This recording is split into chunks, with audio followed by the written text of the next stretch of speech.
A moment can change your life. The Thin Threads collection of life-changing moments.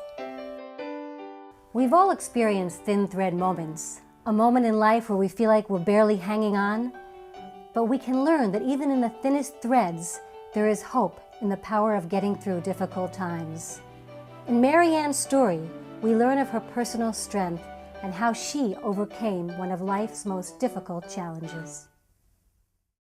My thin thread moment was shortly after I was first diagnosed, when I was waiting for my doctor to let me know what my protocol would be.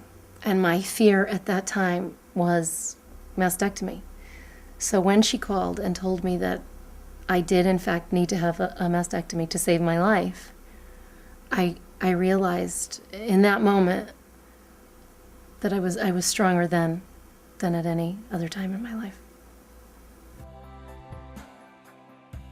Churchill, Thoreau, St. Paul, and moi.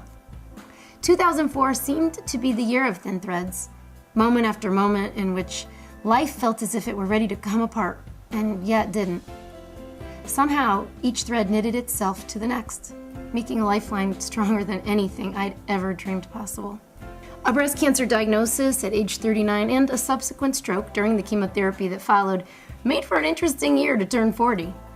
The turning point for me, the thinnest thread moment, came early on, when I had already received my diagnosis, had undergone a tremendous amount of baseline testing, and had had a sentinel node biopsy to determine the stage of my cancer and the course of treatment. Fearing for my breast and dreading the M word, I had convinced myself that I was going to escape with the lumpectomy I had already had. Well, all that visualization went right out the window the moment my surgeon phoned with the results. The cancer had spread to my lymph nodes, and my entire breast was full of cancer. Mastectomy was necessary in order to live.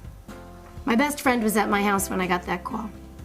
I cried while I was on the phone listening to the news, but when I hung up, well, I felt this incredible sense of peace and strength. I looked at my buddy and said to him, "Now that I know and don't have to wonder, I feel good. I feel strong. I feel like I can do this."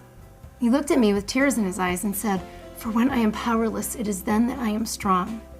I even wrote the words in washable marker on my belly the morning of my bilateral mastectomy, causing the entire surgical team to read the message out loud, one after another, giggling and praying, giving me more strength in that moment than they will ever know.